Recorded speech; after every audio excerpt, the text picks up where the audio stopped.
Yo, what is up, everybody? Back with my boys for Loco, JLK. Fuck, it's an amazing day. I'm exhausted. I honestly didn't sleep much last night. Kind of feeling under the weather, but I am fucking euphoric. I don't know about you guys. Um, it's been exciting. I know last couple months, obviously with tariffs, and then everybody thought we are out of the woods there, and then all of a sudden the fucking turmoil in the Middle East, and then Bitcoin just shook that off, and are at all time highs. Shout out to everybody who held steady, and didn't let the everything going on shake you out of your positions and your conviction on this stream. We've been streaming here for like a year now, me and my buddy for Loco here. But throughout that stream there in January to April to March, May, we stayed very consistent that the best was yet to come, and that this is just another now it's just another crisis that crypto sees, once, maybe sometimes multiple times a year. And it's fucking amazing to see we're back at all time highs. So shout out to everybody here right now. If you stuck around, you're in streams like this, kept learning, didn't go away, you're going to set yourself apart from the thousands and millions of people who are probably going to be trading crypto again in the next 6 months to a year. I truly think we are on the brink of the biggest normie hype cycle, alt season, whatever the fuck you want to call it, ever, due to really it's just human psychology. Like I said, in 2017, we heated up and saw that huge normie blow off top hype cycle happen in 2021. FTX and stuff like that, obviously, probably had an effect on why it's taken so long. But I think not only are we going to see another one here as Bitcoin hits price discovery, but due to the regulatory clarity, mass adoption from countries and all that, I think this is going to be the biggest one ever. So shout out to you if you're still here. See you all in the comments. First of all, for Loco, JLK, how you doing today, guys? I'm doing it, man. It's a great time to be in crypto. I think every week it gets better. And as you and I were discussing, and I think you mentioned that, you know, it's been a time to definitely be invested in the market and don't really think too much. And it's one of those days, that you had to be in, you have to be positioned and not really think about trading and perhaps having another summer like last year where we were ranging. And it's exciting to be here. We'll discuss Bitcoin later, but yeah, it's great to be here. So happy Friday to everyone. Yes, sir. What about you, JLK? How you doing, brother? I'm great. I don't know why, but like I can just feel. I've been saying this for like a while before Bitcoin really ran. Like no TA necessary, but I just felt uh, good. I felt like something was coming, whether it's like a big move in Bitcoin, big all season, whatever it may be. I just feel it coming. Uh, so I'm excited, because that just means that there's so many opportunities coming. If you guys were not around last cycle, I mean, even myself, I came like toward the peak of NFT cycle. But I say that to say, like, there's going to be so many opportunities that are going to come in, so many different ways to make money. You just have to show up every day. Exactly. Great point. And there's a lot of new people in these streams every week. I know a lot of people have been with us for a while. JOK has, just been newer with us on here. So I want to, for the people who maybe not know us, I want to give a brief overview of our two guests. If you guys could give us a brief introduction. First, I'll start with myself. I'm Bren. I know a lot of you probably know me maybe from the Boss Man Calls Telegram channel, or just Twitter. I've been fucking with crypto since like 2016 now. Started in the 2016, 2017 cycle. Quickly fell in love with crypto, and then that first bear market is where I really like started learning and started tapping in and seeing like the actual power of the technology. Put a lot of my expendable income in that bull market. And in that first 20 or in that bear market, in that first 2020, 2021 bull market changed my life. So I think we're on the precipice. We're kind of in the middle of a cycle now, but really that normie hype cycle where everybody kind of rushed into crypto is really that period that really changed my life. I think that's what the period we're about to enter now. But yeah, 2016, 2020 is really where the bull run that changed my life. Fucked with NFTs a little bit in 2021. Yeah, but really just doubled down on crypto and the charts. And obviously, meme coins was a big game changer. About 18 months ago, my buddy and business partner, Boss Man, if you guys don't, I know most of you probably know him, started a Telegram channel, or he started a little bit before. Had 300 members when I came in and joined up with him. And, now we're, I think, sitting at about 45,000 members. I think we hit obviously great timing, but, a lot of great trade ideas. I post a lot of great analysis or a lot of my analysis and a lot of great stuff from Bossman in there. And then, the rest is history. Crypto, has been something I've loved for a very long time, even before I was making money. So just to be able to do content and be able to be on these streams with all of you every day is fucking amazing. So I do want to hear a little bit about our two guests here, so you guys know about them. Just brief introduction for Loco, a little bit about your background in finance, crypto trading, whatever else that people should know about you. Yeah, so in crypto, I've been. I think we shared that the same cycle. I first kind of like really got deep into crypto in 2017 and during the ICO times, and that was more of a test cycle. I think everyone that enters crypto always gets to learn. So that cycle actually, aside from investing in Bitcoin, I actually learned some lessons when it comes to all the ICOs, and some of them were successful, some of them less successful, but really holding and buying Bitcoin during those times was probably the best decision. And then during the next cycle in 2021, 2022, I started a group called Bridge 3 Labs, which, was pretty much like a venture fund trying to deploy some of our, invested capital as well as some of our friends and investors into, NFT startups and Web3 startups. And then eventually create an NFT project called B3L Beasts, which trades on Ethereum. And it's just a group of investors and entrepreneurs. We like to share trading ideas and investment ideas as well. Of course, not investment advice, but just things that we like to do, and stay safe as well with with the current environment that there's just way too many scams. So just a trusted group of individuals. And then outside of crypto, I've been very focused during my career in energy, private equity, starting different businesses in across across the supply chain of energy from upstream, downstream, and midstream traditional energy, and recently more into renewables. But that's really my background, and excited to be here with you guys and chop it up. So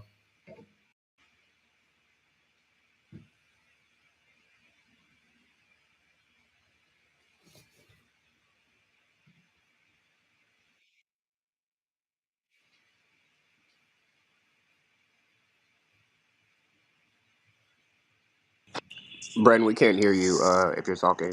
Okay. Yeah, no, I was muted too. I was muted too. But JLK, I was just asking for Loco just gave a brief intro about himself. Do you want to give a brief intro to the people about maybe your journey in crypto and anything else Uh, they should know?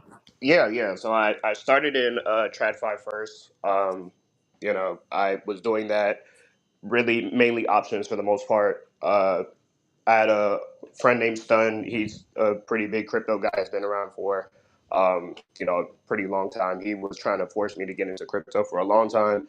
didn't bother because I just felt like it was a bunch of just uh, vaporware. So I was just like, nah, I'm cool. Like, but once I did finally get into crypto, it was because of like peak NFT season. I seen people making like millions of dollars off of a fucking monkey. So I'm like, okay, like it can't be that hard. Like, I can't just like you can easily psych yourself out of money by like being obtuse or just not open minded. So I'm like, okay, like, let me lock in, right? So I learned how to do like, trade NFTs and shit, made some money, round tripped a fuck ton. But when the bear market happened, during peak NFT season, I don't know if you guys were around, but the market, as far as crypto goes, was already on its way down. So like, I kind of came in at the top, damn near.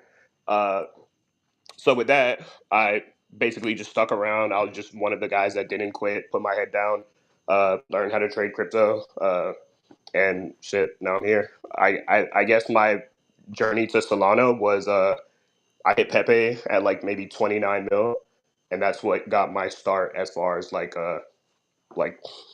being able to trench and stuff like that. And I think I said this on the other stream also. I noticed that every time September closes green, the rest of the year closes green also. Like every single month is going to be green for the rest of the year. Uh, so once I seen that, I believe it was 2 years ago now at this point, uh, Yeah. I literally just put my head down and traded straight into the end of the year. I turned like $800 into uh, I want to say 20K. I lost like 8,000, spent 5,000 on myself. I threw the rest into whiff, and then that ended up being my biggest win at the And the time. rest was Now I'm here. history, huh? Damn. Yeah. Hell yeah, brother. What do you think, real quickly, that was a great intro, by the way. Do you think Whiff is going to have a fat recovery here with everything else? I think it will because so memes work off of mind share, and that's pretty much all it is. Like who can keep the most attention in an industry where you have a new coin launching every single second. So the reason why I think that Whiff is going to stick around is because Whiff is like the poster child of fucking meme coins. When memes are down, the first chart that everybody posts that looks like shit is Whiff every time, never fails. And when memes are doing fucking great, like when there's like Yeah. a parabolic move, they do the same thing back to Whiff again. So I think because it's just always in people's mind, whether it's a piece of shit or doing well, it'll always catch a bid. Yeah. Yeah, I like Whiff, chart wise, especially. Can make consolidating here for 3 months. If it shifts to the upside, I wouldn't be surprised if it runs. I think that's just what's going to happen. That most of these coins that have any type of remaining community, I think they're going to rip, especially with. Is Whiff on Coinbase? It is on Yeah. Coinbase. It's on Robinhood also, I believe. Awesome. So yeah, Mhm. I do want It to. is a little tricky with Bonk now, but I mean, I think both can coexist. Yeah, I think there's going to be such like an onslaught of new volume coming into crypto that just like we saw in 2017 and 2020, most of the L1s, most of the top performers of every sector should do well. We do want to get into the Bitcoin price and all of that and charts. If you guys could please first like, retweet, comment, bookmark this stream so we can get this out to more people, and then make sure to leave your comments, chart requests, anything you want us to see in the chat as well. We'd like to make this this stream super interactive. So no airdrop. We're going to talk about the Pump Fund airdrop in a second. I think they announced the tokenomics around it and stuff, or the kind of how it works after our last stream. So we'll talk about that. There is going to be an airdrop though. I want to hear JLK what he thinks about that. Check DG. Yeah, we'll look at DG and other memes. First, let's go ahead and get to Bitcoin though. Let's see. Bitcoin obviously absolutely exploded. Last time we were on stream was Tuesday. It was sitting right here. You would see really before Tuesday, the two things that I was seeing most on crypto Twitter was people either thinking one of two things: that this was a double top, that we were going to top out and go all the way back down to fucking 80K, 92K, whatever, or um, uh, or they thought we were just going to chop in, a lot of big accounts I saw recently. The biggest FUD was that we were just going to chop and stay between 110K and 100K for all summer and into into the fall, and obviously that didn't happen. I mean, usually that's what happens at these big all-time highs is there's usually some type of big rejection or a double top, but more often than not, it's going to be continuation and just a big slice through of this all-time high. So it's beautiful to see. Just like we saw in 2022 and 2020, or I'm sorry, 2023 and 2024, as Bitcoin started ripping to the upside, we saw memes and good alts start to rip, and that's exactly fucking what we're seeing now. So, what's next? I think Bitcoin continues to rip to at least 150K, but I think there's a very good chance that it just shocks everybody to the upside due to everything that's happened since this last move up. If you think about it, everything that's happened with regulatory clarity, everything that's great that's happened with all these countries buying, all the positive shit Trump is saying about crypto and everything that's happening there has happened during this correction that we had.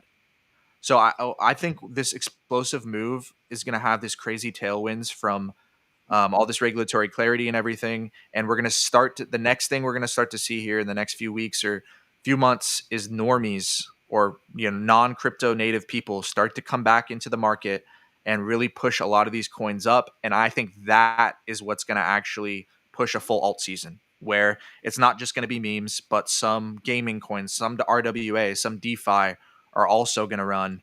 And anybody who's been around knows this is the most exciting periods in crypto, and I'm just fucking excited. ETH, same thing. I think ETH is going to go up even more than Bitcoin. If we look at ETH, Bitcoin looks amazing. I think we probably have seen a bottom here, and once ETH breaks this kind of psychological resistance that people have of it's been down for 4 years, like it's fucked, it's doomed. Once it breaks that, I think it's going to be off to the races and go 7, 8, 9, maybe even 10K pretty quickly. I mean, we saw in 2020 ETH ripped from $100 all the way to fucking 4,800 in a matter of 11 months. Of course, it's bigger now. It's probably not going to do a 40x, but who's to say it doesn't do a 5 or 10x in a year? Who knows, right? So super bullish on ETH, Sol, same kind of thing. I tend to think, all of these are going to rip. Does Sol outperform ETH or vice versa? If I had to guess, probably ETH due to all the stuff that's happening with the institutions. But I think all of them are going to rip. And then one more I want to look at that we've been talking a lot about on this stream and in the Telegram channel is AVAX. Absolutely fucking ripping as well. Coming out of this nice corrective behavior at this low, 4-month low. I think AVAX is going to rip above the $60 high pretty quickly and has a good shot at going back to all-time highs in the next few years. So, I mean, what are your guys' thoughts? Look, I want you said something before the call here that I really liked. Do you want to go say that for the people? Do you remember what I was saying? Talking Yeah, about? for sure. And I also share a chart on Telegram if you want to pull that up. But what we were discussing before the call is the reason why you can't just be trading Bitcoin and uh, stay on cash or stables when it comes to Bitcoin is over the last decade, pretty much Bitcoin makes its biggest daily moves in approximately 10 days out of the 365, right? So how can you guess, right? Like most people say, oh, that happens around Q3, Q4. Well, this year actually happened, over the summer. Last summer was actually a very boring period.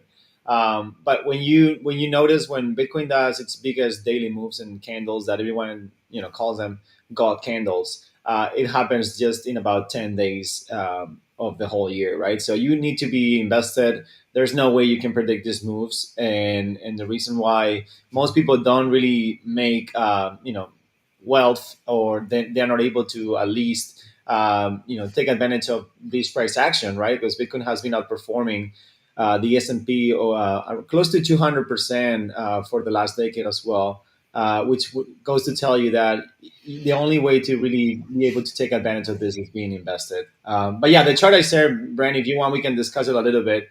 But it Yeah. really kind of like goes to tell you that the S&P in Bitcoin terms is down about close to 15-20% year to date, right? And over the last, I believe, 12 years, 13 years, is down almost 100%. So if you're investing in Bitcoin, obviously the S&P is making all-time highs, but you also have to take into account that some of these assets are getting inflated due to to the currency debasement, Yeah. right? So just because the go up in terms of US dollars doesn't mean you're getting richer technically. Yeah. Whereas in Bitcoin, it's definitely outperforming. So just a good chart to take into account and follow very closely. Absolutely. And yeah, you got to stay invested. And that's why I just always recommend. And, when I started doing this, it changed my trade, everything for me is you got to have most of your portfolio. I mean, if you want to survive, right, these times is you want to have most of your portfolio in that investor bucket, which is Bitcoin, ETH, Sol, stuff that's been around for 5+ years. I mean, I put some of these meme coins that have been around a year plus, like kind of in that same kind of category. Obviously, not in the same tier as the Bitcoin ETHs and Souls, but you want to have most of your portfolio in the investor bucket and these coins that have survived the test of time, whether it be 15 years like Bitcoin or like 1 or 2 years like some of these meme coins we talk about, and then the rest of Yeah. your portfolio you can use to play in the more speculative stuff that could go to zero tomorrow. Yeah.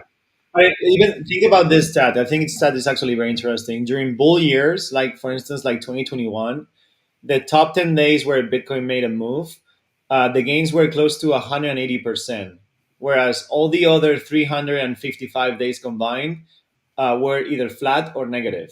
So there's just no way you can predict this. You need to be invested. Even during bear years like 2019 or 2022, the top 10 days produced close to 220%, while the rest lost or were flat. So yeah, I mean, there's just goes to tell you that you can time the market. You can just trading in and out of your positions because you will likely, most likely, will lose and will miss out on these pumps. So just wanted to put that stat out there because it's actually crazy to see, and many of us don't understand. But when you see it, it's like it's a game changer for sure. Absolutely. And we have 921 people on the stream throughout this 20 minutes. Whatever. We appreciate you guys.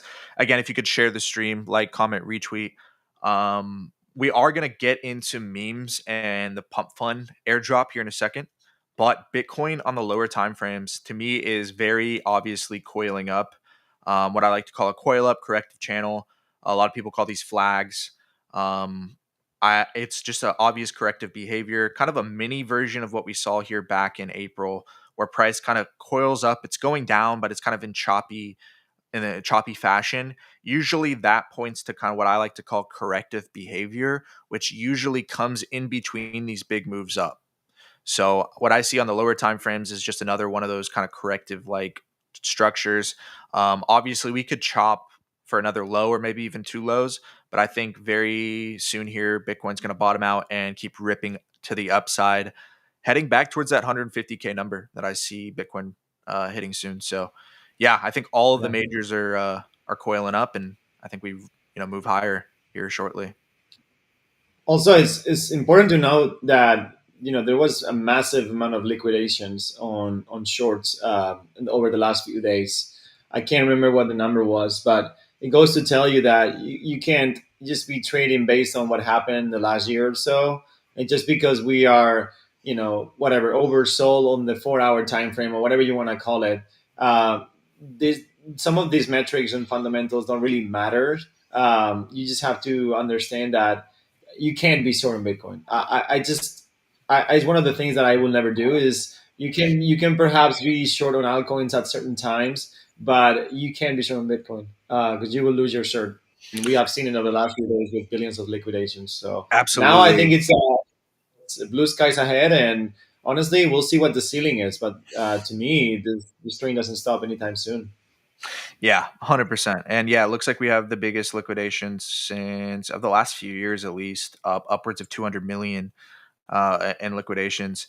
And yeah, I 100% agree with that sentiment that shorting Bitcoin, like I never do that, even if I think that it's the beginning of a correction, because like I showed a second ago, these Bitcoin corrections, yes, maybe you're 20 or 30%, but they're usually very choppy. Like, see, you could have shorted Bitcoin here and then just got absolutely like demolished when it fucking went back to 110K if you were short, and then it came back down again.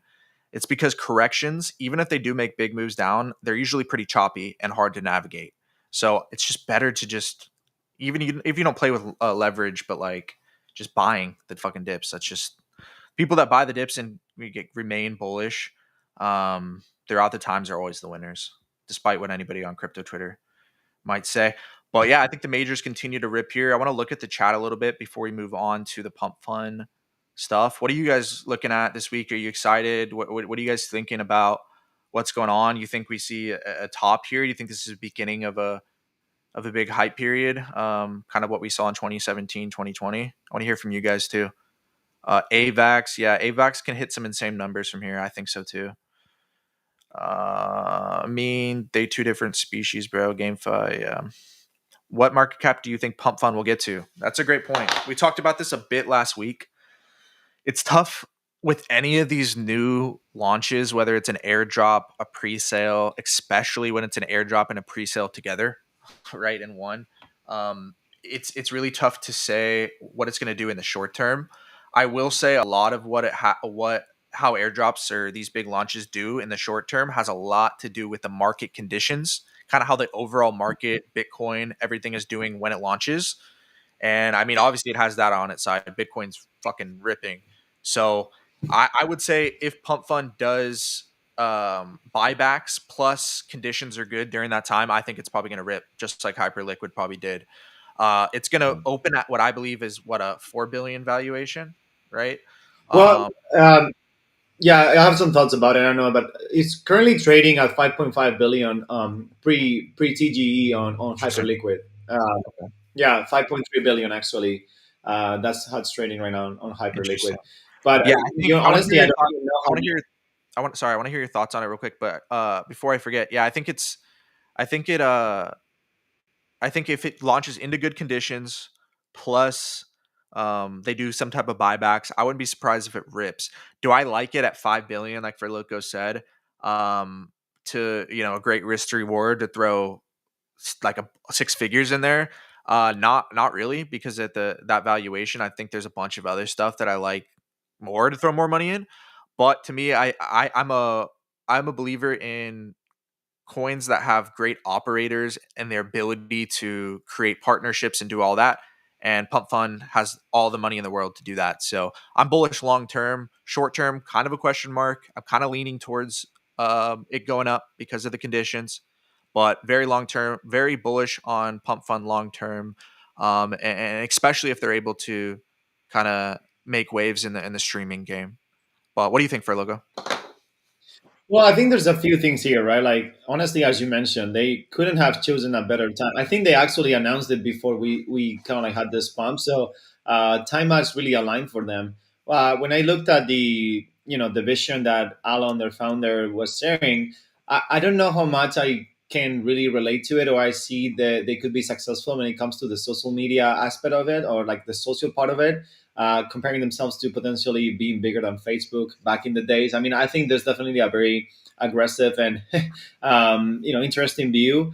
But I do agree that at the end of the day, their platform has always relied on attention, right? That's what it is. Attention tokens, meme coins rely on attention, and the economy that we're seeing with prediction markets and gambling going up over the last few years. I mean, it's just a linear growth for both of them. Highly. Did we lose him? I think we lost him. That's crazy. It looks like he has full bars Wi-Fi, but I'm sure he'll be back in a second. JLK, what it? Uh, Can you guys hear me? yeah, I can hear you now. Okay, sorry. When did I cut off? You're good. Just literally like 5 seconds ago. Oh, okay. Yeah. So going back to Pump the Fun, whether their vision or not is realistic, I do think that if you guys remember back what happened to Hyperliquid, FDB numbers look crazy, and most people wouldn't want to participate when it was around $9 or $8, and it went all the way to $30 before, I guess $25 before going back to 8, and then now 45. So I wouldn't discard whether the sentiment out there is I guess there's a mixed feelings, and I know I want to hear from you too, JLK. But a lot of people feel like these guys are, extractors, right? Like every time they had some sort of like Solana, they would sell it periodically, or they've been selling, not really bringing back much value. But whether the tokenomics are attractive or not, I do think that the price action could actually be a surprising one. So even if it's 5 billion, I wouldn't discard that those guys sell out pretty quickly because they have an ICO, a traditional ICO, and then we could be on the way up to 10 plus. Who knows? Maybe it's the opposite, but Yeah, the conditions are good for them. So absolutely. And I want to hear what JLK has to say. I will say a lot of people do say pump funds an extractor, which I don't really um ascribe to. Extraction means they're like taking away from this space in the sense that yes, they are selling Solana, but they're providing a service that everybody fucking uses and people make millions of dollars off of. Extraction is when you're taking something for nothing. You know what I mean? For me, that's at least right. Like Pump Fund is offering a service that everybody, like a lot of people in crypto, fucking use every single day, as well as uh, obviously it's meme coins right now, a lot of pump and dumps and shit, but it's an app that allows anybody to spin up a token instantly, right? So I don't really see it as an extraction. Yes, it's not ideal that they're selling their soul, but to be honest, they're offering a service and getting those fees, like rightfully so, because they have a service that everybody's using or an app. So uh JLK, what are your thoughts on the Pump Fund airdrop specifically? I know we talked about the streaming side last time, but what are your thoughts on the fact that they're giving 3% of streamers? Do you see it as extractive? I mean, what are your thoughts? Can you guys hear me? I got disconnected earlier. Yeah, I can hear you. Okay, cool. I don't think it's extractive because, like, you know, it works as intended. That's literally the business model. You make a coin, and they rug in like 2 seconds. Now, can you say that they're not exploiting, because I feel like that's kind of in the same family, but can you say that they're taking advantage of the fact that they know that you guys are like hyper gamblers and they're adding like these little fees, like that's kind of the point of pump swap.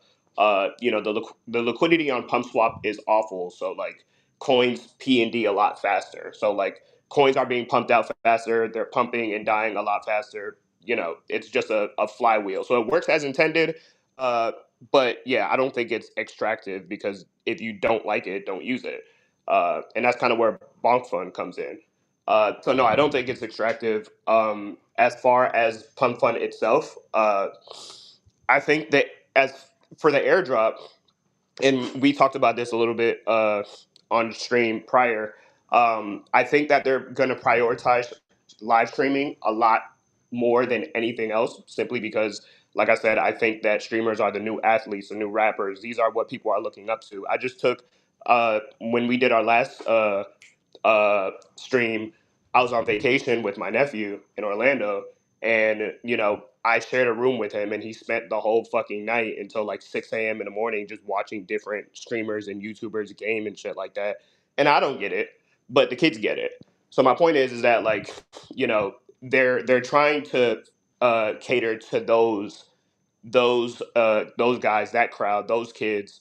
And I mean, if people are sports betting, I mean, meme coins are literally. I mean, I could argue that I think that meme coins are a lot more lucrative than sports betting. Like, I don't think it's as hard. But I don't know. Anyway, but yeah, I think they're going to prioritize streaming a lot. They have like 3% set aside for streamers, so I think they're going to get a fat airdrop. And I'm like 99% certain people are going to see it and be like, "Oh my god!" Like, streamers are getting this much, and everybody's going to start fucking streaming on Pump Fund. So like, Razmir, Gainsey, those guys are probably getting like a fat 6 to 7 figure airdrop, in my opinion. And that's going to start like the flywheel of like everybody rushing to like use Yeah. Pump Fund to stream on there. It'll be interesting to see if that 3%, obviously, I'm trying to find that pie chart right now. I can't fucking find it. If somebody wants to send it to me. That 3% for the airdrop, uh, or 3% for the tokenomics, it's obviously it says for streaming. Obviously, everybody's kind of assuming that that's going to go straight to like existing streamers. I wouldn't be surprised if that 3%, at least some of it, is set aside to go to reward streamers for hitting certain milestones for whatever else, right? But yeah, I think if they can What's get, the? go ahead.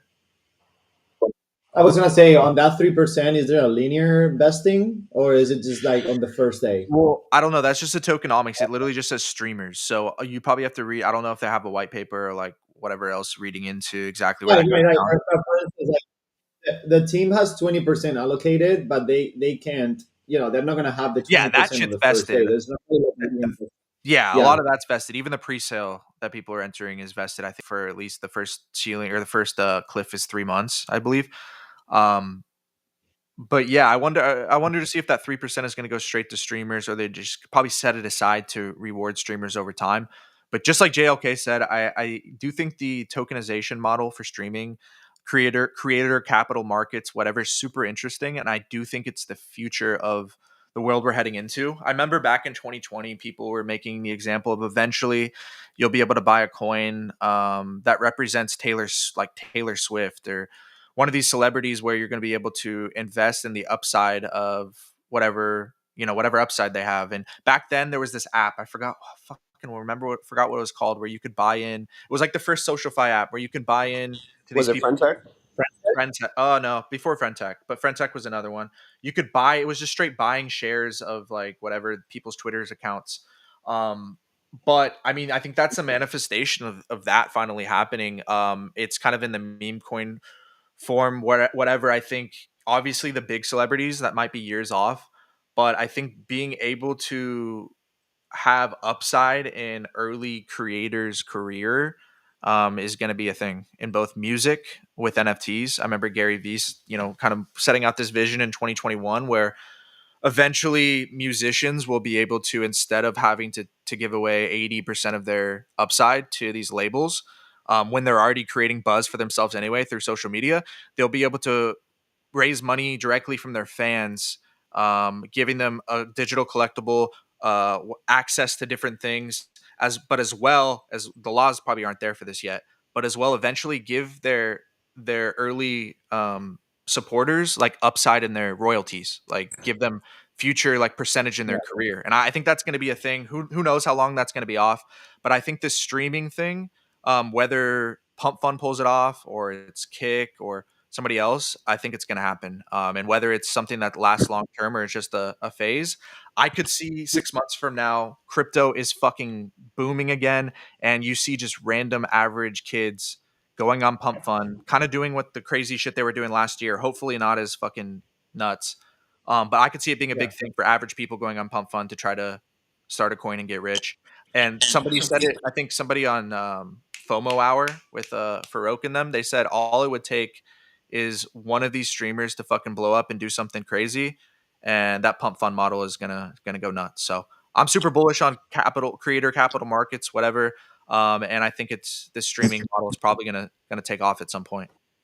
I don't mean to cut off, like derail the conversation for a second, but something that you said stood Of out to course. me because I work in the music industry. So when you mentioned about labels, well, you basically being able to cut out the label and just like going directly on chain and connecting with your fans, that's actually why labels actually hate crypto in general, because they're trying to delay the inevitable. I think it does eventually get to that point where that's going to happen.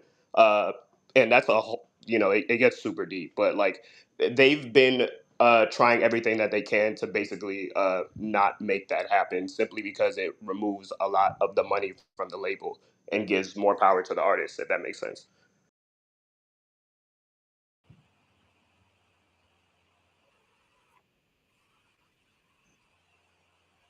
Oh, sorry, I'm muted.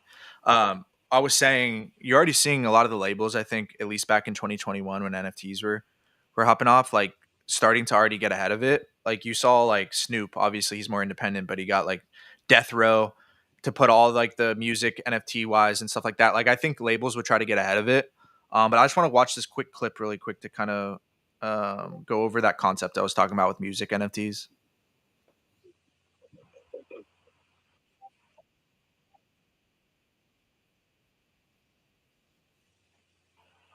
Yeah, it kind of crypto and music. It reminds me Hold on, of is this the. playing? I'm sorry, what? Oh, sorry, I'm not playing. It's not the right tab. Sorry. Gary Vee will discuss Can you the hear this rising now? trend of music NFTs and how it benefits Can fans. you guys hear it or no? Yes. Yeah, I can hear it. If this blockchain existed 20 years ago, I'd be working for Mike Boyd. Mike Boyd would have bought NFTs of Mac Miller and Wiz Khalifa and Nicki Minaj and Nipsey and everybody else he showed me when they had 5,000 fans, 3,000 fans, 200 fans on Twitter. Mike Boyd would have taken his pennies that he had, scraped them together, and bought NFTs that got a little piece of this and a little piece of that, and would have kept winning, and would have made a huge bet on somebody, owned 5 or 10% of their back end, and would be collecting royalties every single day. Gary's insights are spot on. Music NFTs not only make Yeah, but I mean that's the future vision. Of course, the laws need to kind of permit that, but I mean, from what we're seeing, that could probably happen pretty quickly. So, Well, go ahead. oh, no, that's it. Go ahead. I was gonna say I don't think necessarily the laws are really like permitting it. It's just it's kind of like how I'm sure you guys remember, right? Like when we were growing up, when we wanted to go listen to an album, we would have to go buy it with CDs, and then eventually, you had platforms like Dat Piff. I don't know how old you guys are, but like maybe I'm showing my fucking age here. Nah, I remember But that piff. I remember that piff. yeah, you had Dat Piff, you had live mixtapes and shit like that. Like there was it started going into like the internet and just downloading everything illegally. But then after the 2010s, they said fuck the CDs and we're going to streaming, and that kind of fucked the industry up because a lot of the labels were like, "How the fuck am I going to get paid if you guys are putting all of our music on Apple Music for free for like a $10 subscription?" So it took a long time for the industry to like kind of ease into moving from CDs to streaming because they were trying to figure out how do we get paid. So that's kind of where it's at with crypto. Like they're kind of figuring out like I think somebody in the comments say like Snoop, just sold a shit ton of NFTs on I think he said Ton or something like that, 12 million. Yeah, Telegram. So we're talking artists that either have like one leverage or two ownership or both. So like if you have leverage with your label, you can do whatever you want. Like if Kendrick or Drake or somebody wanted to like do something on chain, like the label's probably gonna be like, yeah, go ahead. So Yeah, it's yeah. gonna take some time, It but might yeah. take it might take somebody like getting big through music NFTs, like somebody early on, kind of having a music NFT or whatever that people had early access to, and then they get big, and there's just kind of a story there. Or I mean, tomorrow, fucking Drake could, or 6 months from now, Drake could be the first one. You never know. I think I it mean, could go either way. he's a big crypto advocate. He just put Bitcoin in his single that he literally dropped on Friday or 4th of July or something like that. So Exactly.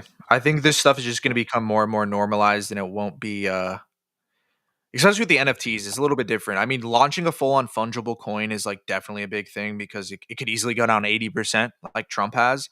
But with the NFTs, I think it's a little bit different, more like a digital collectible thing. But somebody asked, do I think the CME gap's going to fill? If you mean the one at 92, very unlikely, I think, at least right now. I think the market will kick the beginners and the paper hands, then the bull run will begin. Yeah, that's usually how it goes. It usually knocks everybody off the boat and then fucking sends, and that's kind of what it did. Bren, is there any criteria eligibility? If not, what are your possible thoughts? I'm not sure what you're referencing, brother. The pre-sale might be successful, but limiting who can participate in the US is going to limit success. Yeah, I think a lot of those US people will just buy it on the open market or get it airdropped. I feel what is important to stay confident and locked on the moves. Any questions, please? Is there a Deej? Yeah, we'll go over Deej and meme coins here in just a sec. Yeah, 12 million in NFTs on Ton is nuts. Super bullish on Telegram in general. Just the fact that they're obviously making waves and getting a lot of the big NFT projects to launch on there. But just digital collectibles in general, I think are just getting started. Yeah. Well, and coming back to the label point, like superstars like Snoop Dogg or Justin Bieber and those guys, they can probably do the even like Taylor Swift, they can probably do the NFT route or the non-label path because they first have the audience and they also have the capital. But like a lot of like up and coming artists still will need labels, right? Because as much as they are abusive when it comes to the 80-20 or 70-30 type of a split for profits and royalties. It also comes down to the fact that they actually make you relevant, right? They have to build your brand, and a lot of artists don't have the capital to do so. I don't know if you guys have I any think it thoughts depends around on that. the artist, right? Like I'm not in the music industry whatsoever, but it's just like from what I've observed, I mean, dude, most of these guys, even in 5, 10 years ago, in like this 5 years ago in the SoundCloud era, like fucking people were building these huge followings themselves on Twitter, Instagram, SoundCloud, all these different places where, yes, the labels can get them into radio and they can drive them, but I don't know. I don't know. I think there's certain things that the labels do for them for sure, but is it so much so that they need to give away 70 or 80%? From what I understand, there's like a full on label record deal you can do, and then there's different like distribution deals you can do as well that aren't like a full on they have creative control over you, but they can still help you with certain things. But yeah, it'll be interesting to see how it plays out. Again, I'm not an expert on this, but I just believe that I think that's just where the world's headed, where everything's going to be tokenized and you're going to be able to speculate or get upside in different creators and people's upside via tokens. So, meme Yeah, coin. I And then agree. Go ahead. on the pound fund, I have one more point on the pound fund. I know that fully moved on it, but I do think they have the right amount of treasury, and are also like first movers on their specific sector, right? So they already have pretty much if not the largest market share. I think they do actually have the largest market share.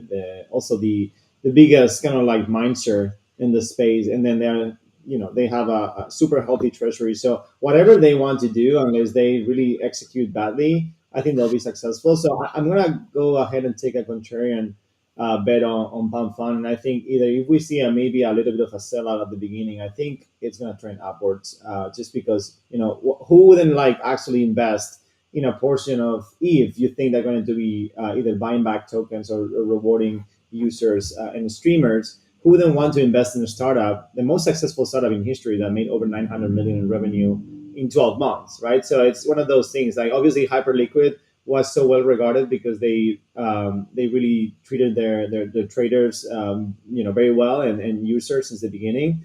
But maybe Pump Fund does now with their streamers and users. And I know there's a lot of like big CTKOLs and big personalities that have a lot of volume traded, so they're also probably going to get rewarded, and thus they will be speaking well about it. So I do think that Pump Fund, whether it's expensive or not, from a FDB perspective, will eventually go higher. That's my take.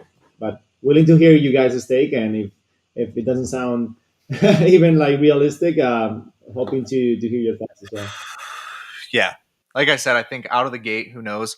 I think there's a good chance because of conditions and Bitcoin going up that that it does well at the gate. But we'll see. Let's just go and talk about meme coins in general. I know a lot of people are saying Corey, Housecoin, Aura. We'll look at all those.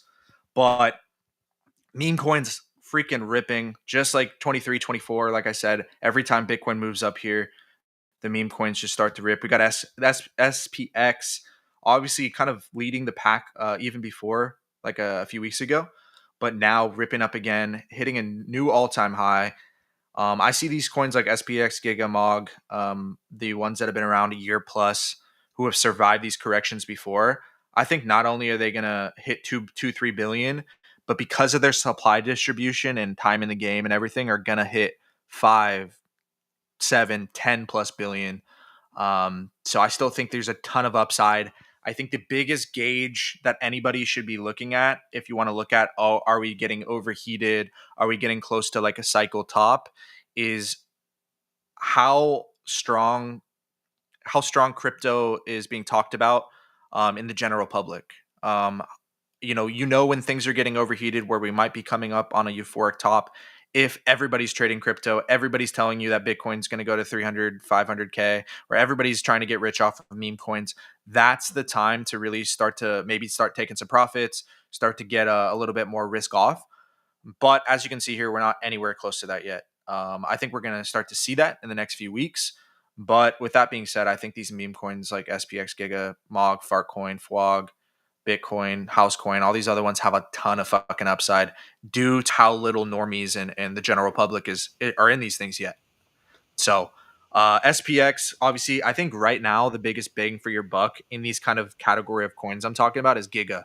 Hasn't ran yet, but I think it's up there and it's going to be up there in market caps with the SPXs, the Mogs, the Pepes, stuff like that. So Giga, obviously Pepe, I think is starting to rip pretty strong here. Up 13% on the day. Still has a lot of upside to get back to the all-time high. Still a 2x. But yeah, I mean, I would look at right now for me, I've been accumulating FWOG. I think is going to rebound here. SPX Bitcoin is probably the biggest bang for your buck, or the one I've been accumulating the most for on ETH right now. It's already starting to pump pretty hard, but I think this thing easily goes to a billion.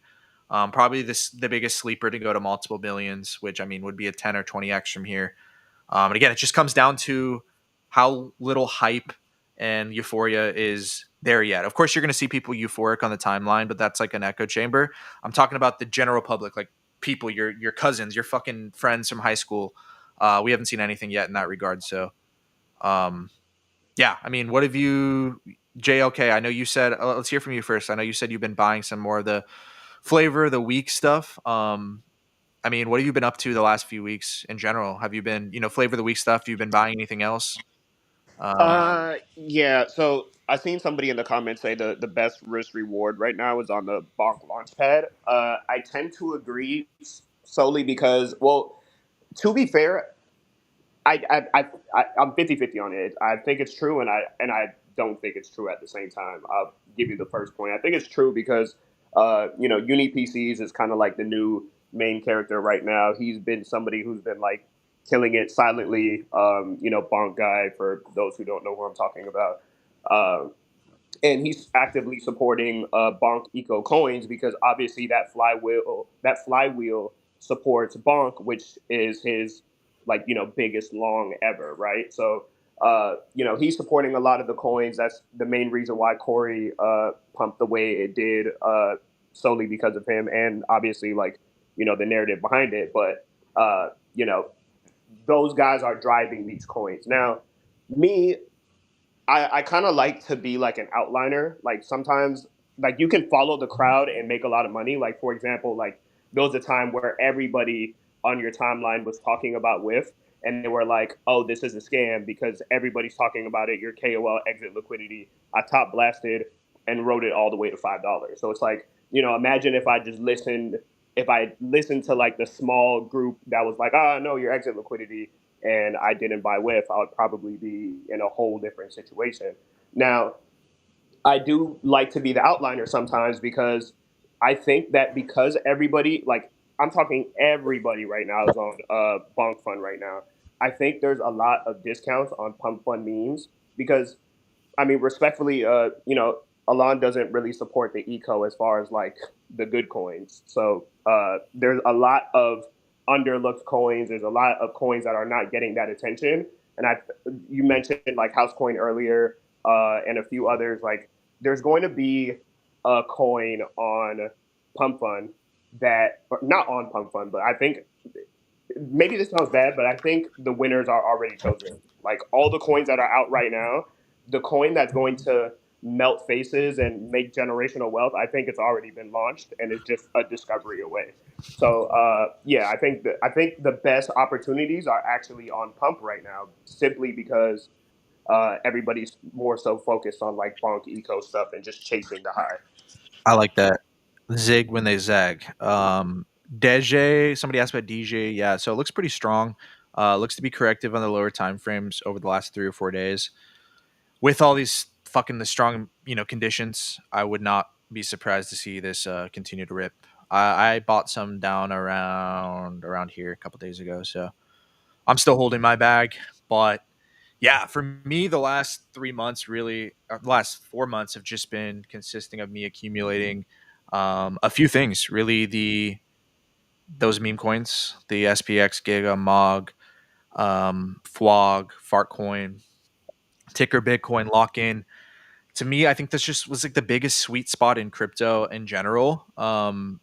Right now is those meme coins that not only are down 50, 75%, but I think just have so much fucking upside. And I think people are literally going to be looking at these entries we got on these coins I just named and some others, of course, as just like generational entries. Everybody just throws that word around, but like people are going to be like, fuck, I wish I would have bought a ton of these coins down at these levels.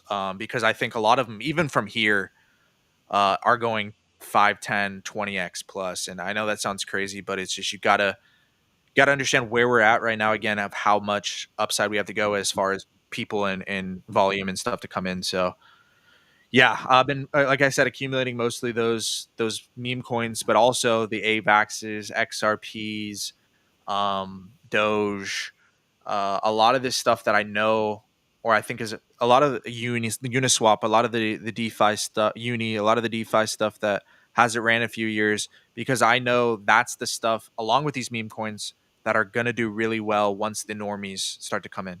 Again, we saw like the onslaught of like new people start to come in around January, when TikTok and Chill Guy and stuff started to pop off. But obviously Trump, in January, Trump coin, as well as the Bitcoin topping out, kind of put a stop to that. But I think we're going to see a more sustainable version of that, and which is going to send these coins fucking ripping. So, for Loco, what have you been buying? Kind of sitting on your hands? Kind of, are you more risk on now? What are your views on the memes? No, I've been holding the same memes that I've held for pretty much the beginning. Well, I guess after the AI collapse, right? The crypto AI collapse, January, February, March. Ever since April, I've been adding pretty much Farcoin and SPX 6900. Those are my biggest bets across the two chains. And then I was going to ask you if you still hold MOG, because it has been outperforming significantly over the last. I mean, obviously this week, but over the last few weeks, I think it has doubled its market cap, if not like more than that. So, are you still a big believer in MOG, in the Ethereum chain, or yeah? Is the fucking sky blue, brother? No, of course I am. No, no, for sure. Yeah, no, Mog's probably, to be honest, like risk to reward wise, like might be the best. Even though it's up at 600 now, a little bit like 3x off the bottom. I think it's the biggest sleeper to get up there with the Pepe's, Doge, all that, because of how like universally loved it is. And I just think it has the best chance at like becoming one of the best chances out of these coins to become like an actual huge movement. It already is. It's already kind of perpetrating like mainstream like streaming culture, and I think it's going to do even more. So yeah, I'm a huge fucking believer on Log. Probably like the second or third coin that I bought the most of during this period. So yeah, for sure. Okay, great. Yeah, so yeah, for me, it's been pretty much the other two, Filecoin and SPX 6900. But I do think that Ethereum, particularly, is over and performing over Solana. Obviously, the fact that BlackRock, there was a chart somewhere out there. I don't know if it was Look on Chain or Arkham Intelligence, that mentioned that BlackRock has been buying Ethereum like crazy. Then you also have the Tom Lee news starting its own kind of like treasury company type of thing. So I think Ethereum ecosystem is going to benefit from this. Whether we go to all-time highs in the next few months, we would see. But being above or close to 3,000 really, benefits a lot of the ecosystem chains, and we're seeing a lot of like, DeFi platforms like Athena and Aave go up significantly, and then of course you have meme coins like Mog, Rect, SPX 6900 do fantastic. So for some reason, I've been turning more bullish. Obviously, I'm not gonna sell my Farcoin, but I've been turning more bullish on my Ethereum tokens and everything related there. So yeah, just taking a look at what else could be interesting aside from those, and perhaps really digging into some gaming on Ethereum or AVAX, and then as well as some AI tokens. So that's been what I've been focusing, especially since we broke new all-time highs in Bitcoin. I want to see what assets are still somehow far from all-time highs, but they have a good outlook on recovery here. You're muted. Oh, okay, muted and not sharing my screen. Hold on. All right. So Flog though, somebody asked about Flog.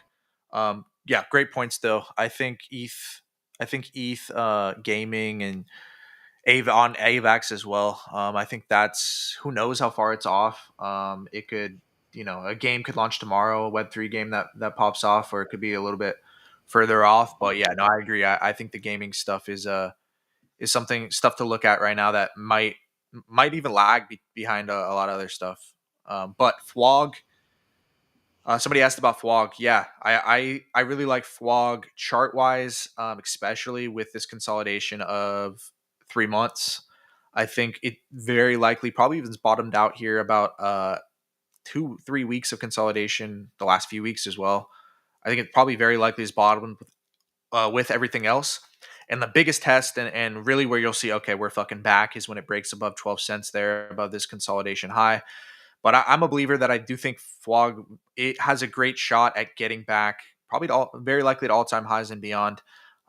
Still a lot of active people talking about it. The page is still posting. I think the art and their ability to create content with meme coin conditions being good, I think FWOG really has a chance. And with the NFT collection, all that. So I think FWOG's a sleeper. To answer your question, I'm still bullish on FWOG for sure. Do you think there's a possibility of new celebrity or trend coins showing up, drying out the liquidity? So Dostevsky, Trump Trump launched at a time where Bitcoin was already kind of topping out. Memes were already coming down. It launched in a time where meme coin conditions were shitty. So it's Trump coin, so it's going to do well no matter what, at least temporarily. Um, but a lot of people are always thinking in terms of, oh, is this coin going to come out and dry up liquidity? It's going to dry up some liquidity, but as you're going to see with this pump fund coin coming up, if conditions are so good and there's so much people coming into crypto anyway, Bitcoin's going up, it's probably not going to matter, brother. These big liquidity sucks like Trump and everything happened during a time where meme coins were doing shitty. If there's a time coming up here where a celebrity drops a coin, but the overall market's fucking thriving, I don't think it'll matter, right? There's enough liquidity to go around to kind of absorb that. Um, Yeah. Obviously, if Justin Bieber drops a coin tomorrow or whatever, it might suck everything out. But I think there's going to come a time where there's going to be releases from big celebrities pretty frequently where it's not going to have that effect because so many people are going to be coming into crypto. That's kind of how I see it. Yeah. Thoughts on Hello You know, Kitty? someone asked about Penguin too, and I think it's definitely worth taking a look at it because I mean, I don't know if you guys have been following JLK or Brent, but apparently there's a guy I've been following for a while called Alex on Chain that recently got a job as the CT lead at Coinbase account. So he's been posting like super funny tweets lately. I think today at least, and the account has been going viral. The Coinbase account on Twitter. And Coinbase just changed its PFP to Apache Penguin, and obviously we all are being have been seeing the chart of Pengu. So that's one that I've been following closely. I haven't really bought yet, but it's been up only for the last 3 weeks or so. Yeah, I'm so bullish on Pengu going into this period because I don't know. I think they're kind of at a point where a lot of other meme coins kind of like dream to be and kind of are going to move towards where, like I said, this kind of social currency thing that Luca kind of developed this idea where it's kind of the future of meme coins where instead of just being this like singular idea around an idea or a meme or a picture, it's going to be like full thriving like movements and brands. And I mean, Pudgy Penguins is already that with big releases in Walmart and all this other stuff. So I'm like I said, I'm fucking extremely bullish on Pengu. Probably goes again in the multiple billions, 5, 10 plus billion in like a huge, meme super cycle. I think we're gonna get. So yeah, it looks fucking great here. Hello Kitty. Is there a fucking Hello Kitty coin? Why is someone asking about Hello Kitty? Yeah, there is a Hello Kitty coin. Okay, I'll look at that. Shout out Nico. What's up, Nico? How you doing, brother? Hype. Yeah, let's look at hype. That's a good idea. I don't know why I forgot about hype. Um, man, my shit's lagging. Holy shnikes. Yeah, hype looks amazing. Obviously, making new all-time highs. I expect hype to continue to do well with the market. Obviously, they continue to do buybacks. I think perps are just going to continue to become of a big thing. I think a lot of people are going to come over from like the options game and like TradFi with stock options into crypto. And the first place they're going to go is probably perps. So hyperliquid, I think, is only going to continue to grow. Do I like it as much here at 15 billion as some of these other coins? No, but overall, zooming out, over the next 2, 3, 5 years, I think Hyperliquid's probably a lot higher. I mean, it's just one of the biggest infrastructures in crypto, and for that reason, I think it just has a huge ceiling. But yeah, great question, Nico. I forgot about hype. Shout out to you. ETH or Sol better this period? Both, brother. Both. Let's look at Mask. Hello Kitty though, what is it fucking going nuts? That's probably not it. What is it? What's the The ticker? one that's going nuts is IMF. Have you guys heard of that one? Yeah. International Meme. That one is insane. Holy shit. Yeah. I don't have a position, by the way, so I'm not trying to. Damn, brother. You know, You trying to shill us your bags? I'm just kidding. no, but I've seen it on the timeline, and I'm like, fuck, I don't know what this is doing it, but it's really, really, really moving today for some Yeah. reason. Yeah, damn. It gave us fucking a whole year to get in. Is this the one where what is it, IMF? I don't know. I think it has to be a cabal thing because there's only what 1,200, 1,300 holders. I mean, like, how can something pump so much? I don't know what this JLK, what's is, the but story behind IMF? Kind of why did it take off here in June? This is actually my first time hearing about that. I have no idea what that is. Yeah. you should have known about it.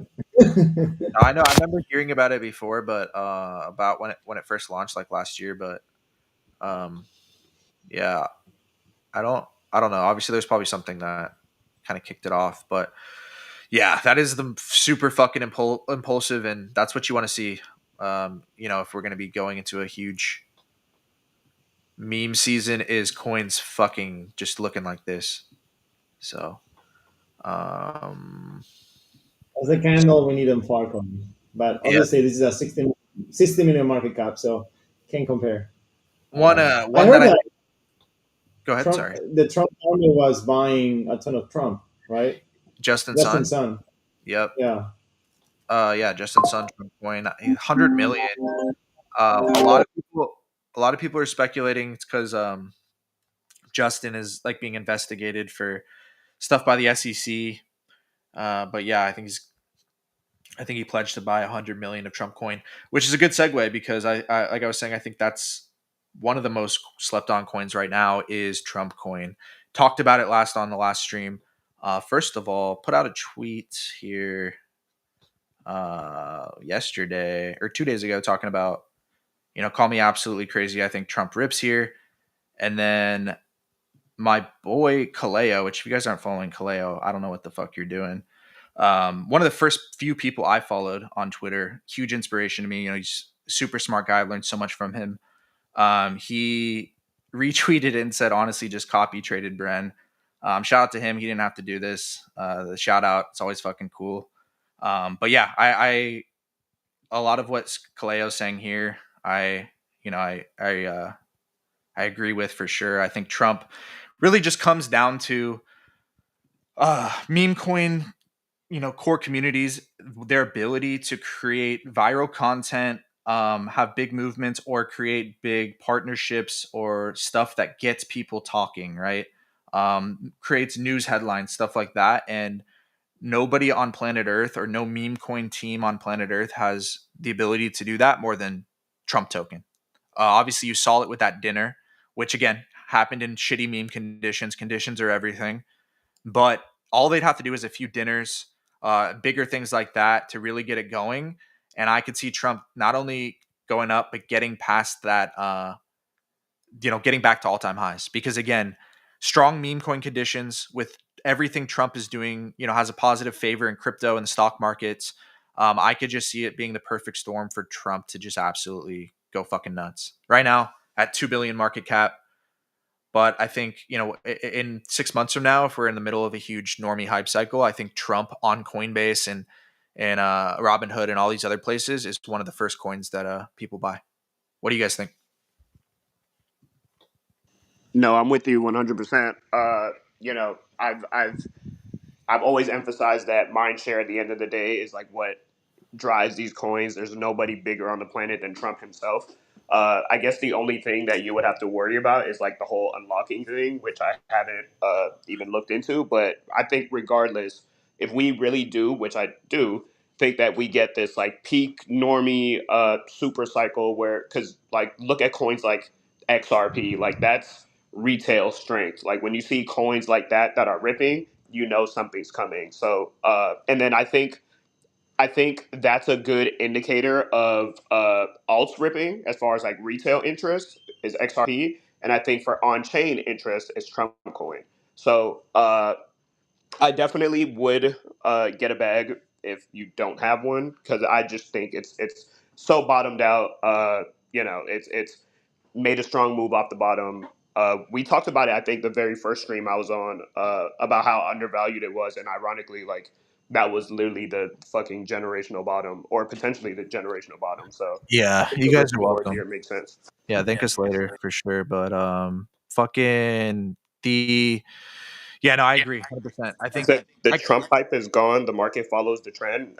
No, you can't say the Trump hype is gone because like, so I have this conversation a lot because people are like, every time somebody talks about a coin, they're like, "What's the catalyst?" Like, you ever see something go up and then like your first mindset, your first thought in your head is, "Okay, why?"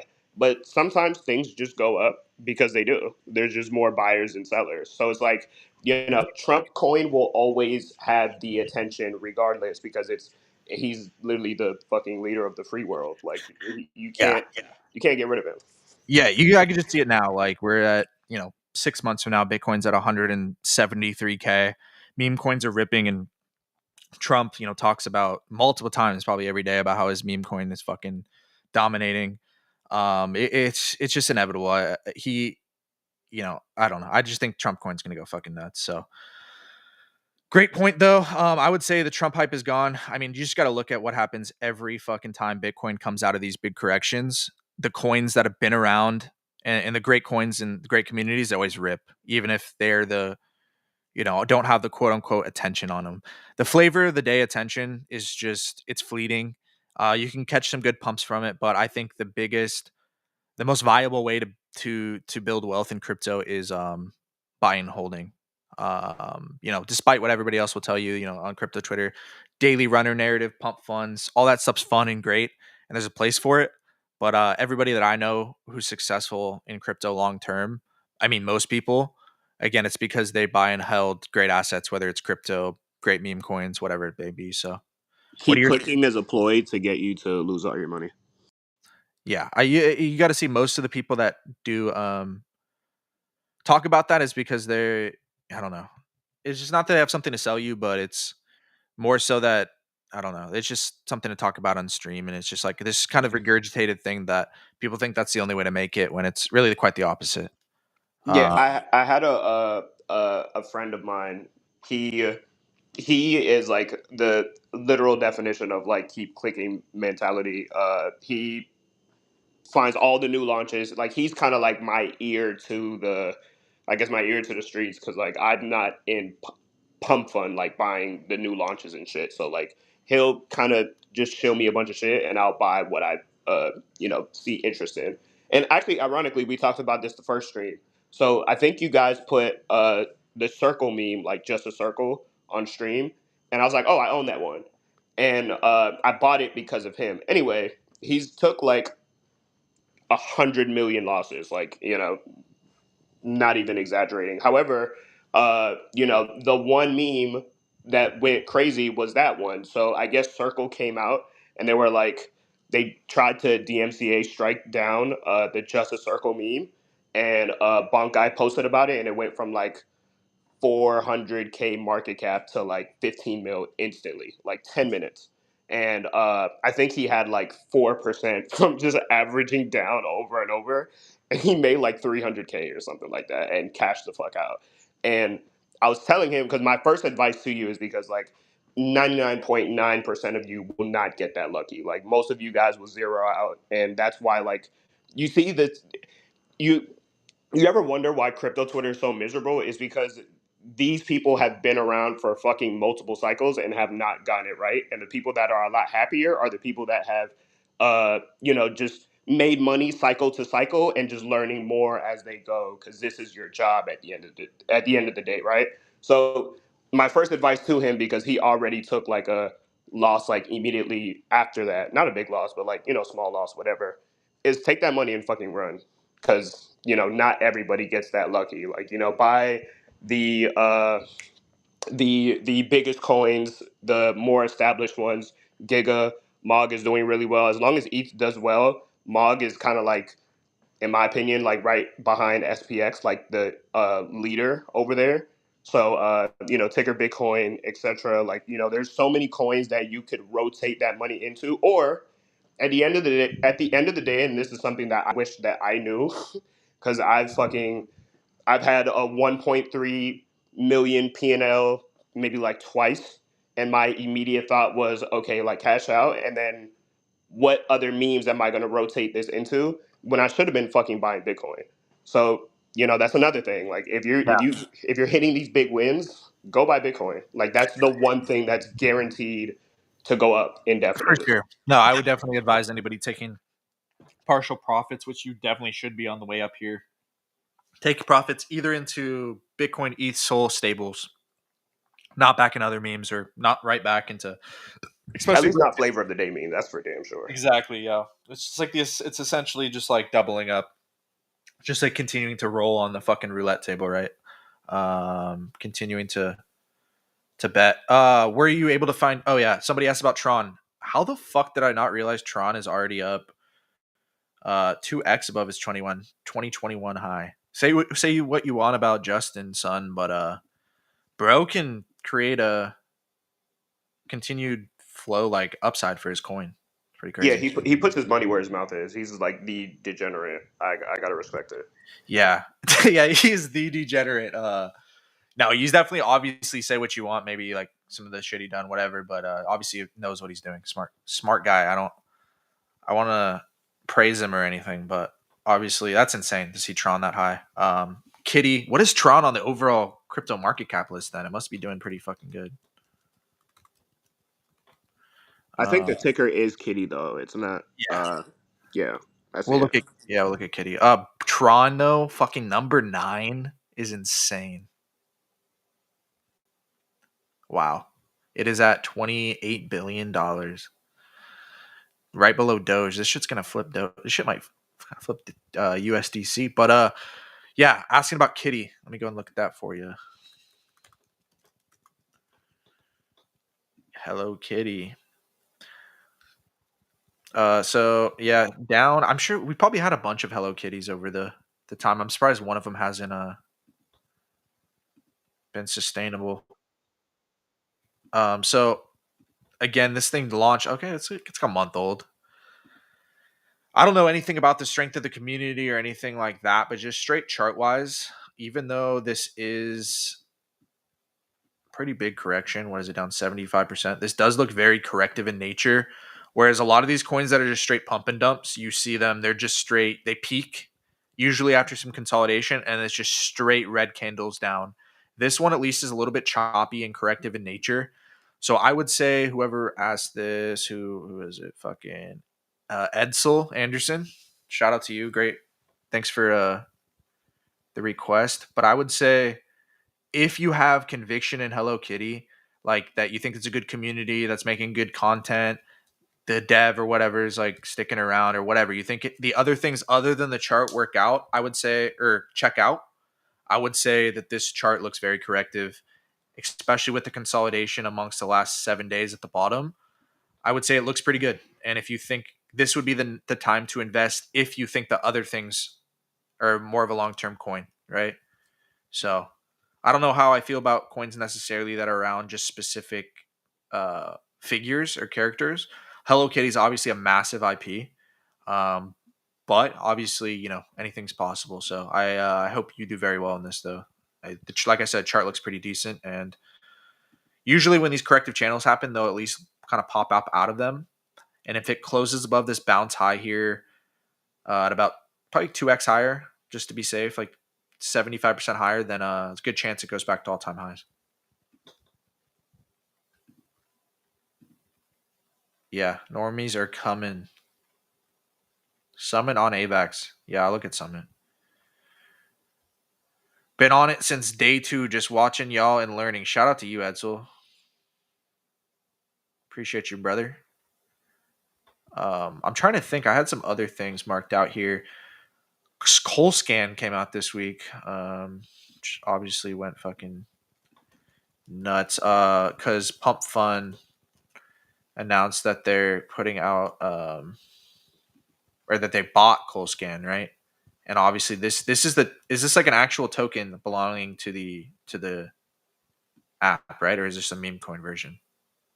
I believe it's the official token. I Okay. believe. Yeah, I would assume. Yeah, no, yeah, I think it is, or else it probably wouldn't have gone this fucking nuts. And it's been around for a minute, so yeah, that's obviously went off this week. Coming down now, almost 60-70%. I don't know where it goes from here, but pretty monstrous pump. Again, I think this is just leading towards just all the signs are there that we're heading into like this really, hype period. This is exactly what happened in last year. We started seeing coins pop off one by one, these huge massive pumps, and then the whole market just went insane. So the signs are there for sure. Thoughts on FOMC meeting end of this month? For Loco, you have any thoughts on the rate cuts? How you think it'll go from there and the effects it'll have on the market, if any? I don't know if you're still with us. Yeah, I can hear you now. Okay, yeah, good. I don't know, man.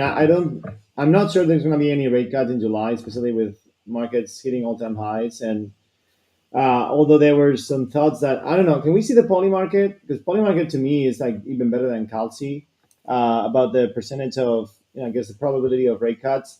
I personally don't think there's going to be rate cuts in July, perhaps in September, but the economy it's just like booming. I mean, like honestly, yeah, you can see some certain things that might be not as good as others, but in general, it's very difficult for Fed Powell to justify cutting rates right now. I don't know. I don't think we're going to be seeing any rate cuts in July. What do you guys think? Yeah. So do you think? I would ask you then. You think they'll just stay where they are now for like the rest of the summer, probably? Yeah, until September at least, right? That's what I would think. I think even though inflation is definitely tamed, and obviously he's getting a lot of pressure from Trump, I think ultimately he's looking at the all the other metrics, and we recently got some of the job reports and payroll reports, and honestly, those look pretty strong. So I don't know what to tell you. I know everyone wants to cut rates so that we are able to unleash the investment pretty much machine across multiple assets, like real estate, for instance, has been depressed for many years, and a lot of real estate investors have been struggling. But other than that, man, I don't know. I don't know if there's a huge reason here to cut. What's the percentage of yes versus no Yeah, here? it's like No change. Yeah, 5%. Yeah, like no 74%. Yeah. chance. Yeah, This is to me the most accurate. Poly market has become. What's the liquidity on this? Do a you know? lot. Yeah, millions. It says 36 million in volume. In volume. Yeah. To be honest, when there's like real liquidity on these polls, I think Polymarket. I mean, Polymarket was really the most accurate prediction market for the elections, right? So Yeah. I don't think there's going to be any rate cuts in July. To be honest, man. Yeah, and I just saw Doma, which is I think the highest performer on Polymarket. Let's see, we probably can see him. But he was on Thread Guy's stream a couple days ago. Really interesting segment. You can check it out on YouTube. But yeah, he had a lot of cool stories. Fucking talking about how what's it called? I'm completely blanking. GTR. He made a bet. This guy, I guess he was talking to GTR back when Trump was like lost the election, the first, to Biden. Between that time, and he was like looking like he was going to get put in prison and stuff, or at least coming up all these charges. That GTR was like, I think Trump is going to be the nominee again, and everybody thought he was crazy. And he ended up GTR making a bet with a SBF that I think that it was like a $10 million bet or something, yeah, right? and obviously he couldn't pay out or whatever because obviously what happened with SPF, but Yeah, the prediction market shit is fascinating. I think we should definitely make this a bigger part of the stream. And I think poly market's just going to become a massive part, and just a massive part of society. And a lot of people are going to be betting. I mean, people are betting on sports and all this stuff. They're going to be betting on fucking everything, and this just makes it easier. So Yeah, I'm very bullish on anything related to. I mean, obviously, if it's on chain, even better. But anything that has to be, whether it's events or social, it always comes down to events, but social interaction where you can actually financialize those. That's on the upside, and then when you add on the ability to bet, pretty much worldwide with this new, with the ability to do so on chain, it really opens up so much liquidity, right? People used to gamble in casinos, then online casinos, but now really you can pretty much bet on anything, and you're gonna see so much untapped liquidity, whether it's people's paychecks or aside from that, right? Because always when you gamble, it's always like leverage here and there. But I think now you're seeing more and more people really just using these prediction markets as almost an investment vehicle, which is interesting, right? You're still gambling, but for some reason, if you have an edge, you might be able to still do well. Whereas going in a casino, 100% you don't have the edge. The house has always the edge, right? So yeah, yeah. It's still gambling for sure, but obviously some people. From what I understand too, if you have like different information on this type of stuff, it's not really insider trading because it's not a security. So it's definitely interesting to keep an eye on. I would imagine as poly market gets bigger, there's definitely going to be things where, let's just say, like reality is kind of people do certain things to try to get certain outcomes on poly market. So it'll probably have an outcome on the world itself in certain things. So I don't. It'll just be an mhm. interesting thing to keep an eye on. Somebody asked, "What about mask?" Yeah, my bad for not pulling that up yet. June. It's been consolidating for about 3 weeks now. Pretty corrective structure on the chart, and then I still see a ton of people with the masks on. With all this together, again, I'm not like super active in seeing what the community or anything else is doing, but just mind share alone from people with the PFP as well as this chart, I would say there's a good chance it does move higher. Does it move back to all time highs, which would be about really I'd get 3x from here? Definitely possible. Usually the strong coins that have any type of strength still left do make a serious run at the all time high. But yeah, I think all the signs are there that it could definitely bottom out and move higher with the rest of the market here. I would say the biggest sign you want to see is if it closes back above this bounce high at 0.017. From there, there's a good chance that it goes back to all time highs at that point. Yeah. Hey, Brent, can you pull up the Solana Ethereum chart? Yeah. Solana versus Ethereum. I would like to see, because obviously last year Solana, I mean over the last 2 years Solana has been overperforming, but I think now it's not only underperforming. I mean you can see, it's interesting to see for sure. Let's see. Yeah. So You I can had pull it up. this. I had these like this kind of setup drawn out. That I thought it was that this move down here was going to be the break that continues down, but it came back to retest one more time, this all time high, and then failed to break. To me, this Yeah, is a very, very likely, just chart wise, a big kind of peak or top pattern if it breaks below 0.0505 here. Again, like you'll hear me say this a lot. The biggest sign you want to look at if you're looking for a major reversal, like a top or bottom, is some type of period of consolidation, usually weeks or months. And as you can see here, uh, it's been consolidating here for since November of 24, which is 7 or 8 months here. Failed to break this high multiple times. Usually, if it breaks below the neckline here, you can think of this as an M or a double top, whatever you want to call it.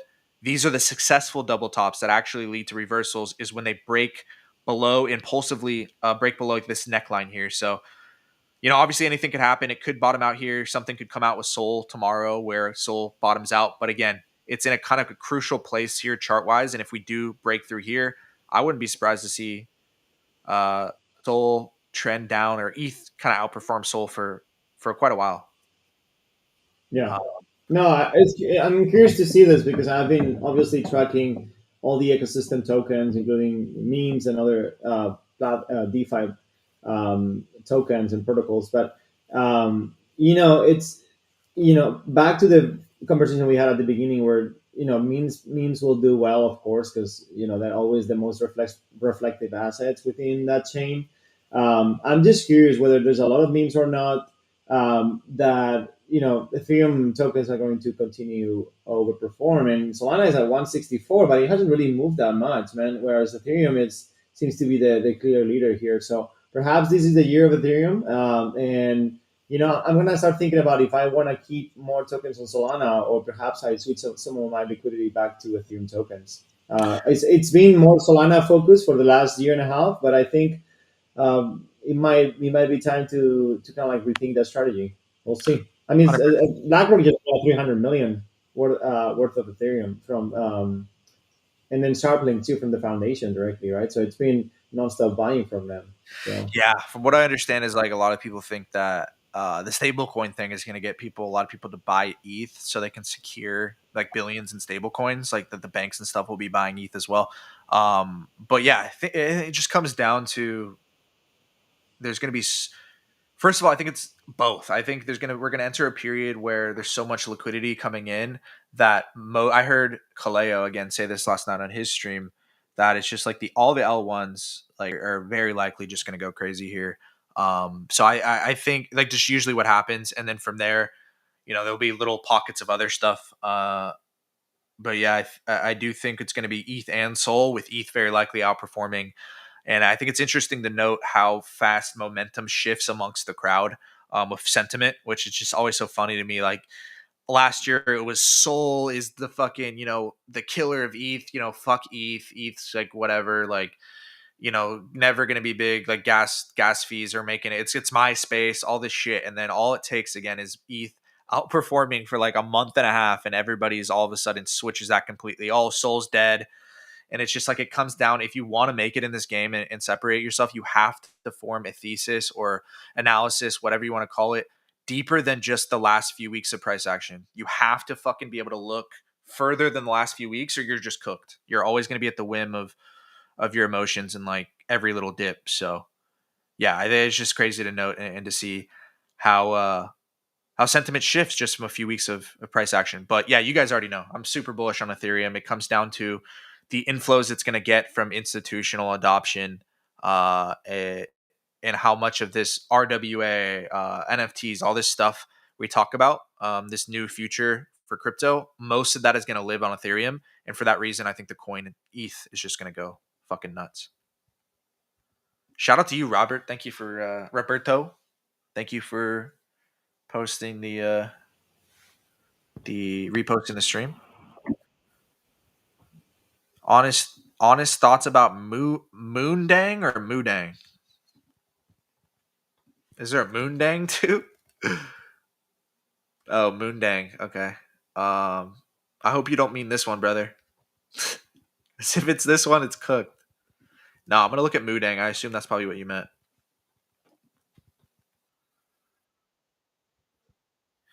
Thank you. Moodang.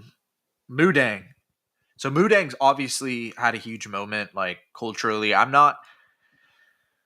It doesn't mean it can't go up, but I just put coins that are around a singular person, figure, animal, not idea, but animal, kind of on a lower tier than some of these movement coins, where it's about the movement and the people itself, not just the whatever. I think a lot more people are going to buy into movements like SPX 6900 and these things that they actually are inspired by, rather than like Moodang.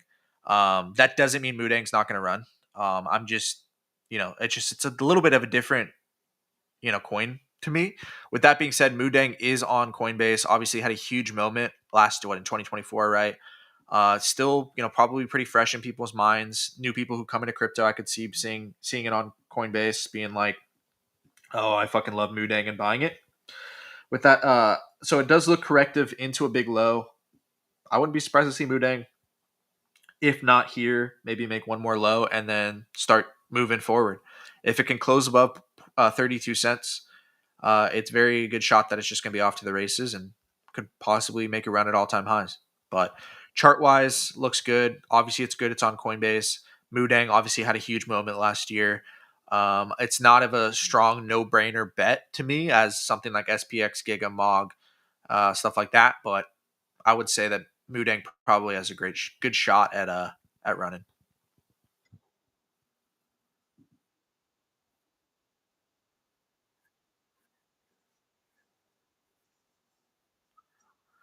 Hell yeah, 1,600 people on here so far on a Friday. Shout out to you guys.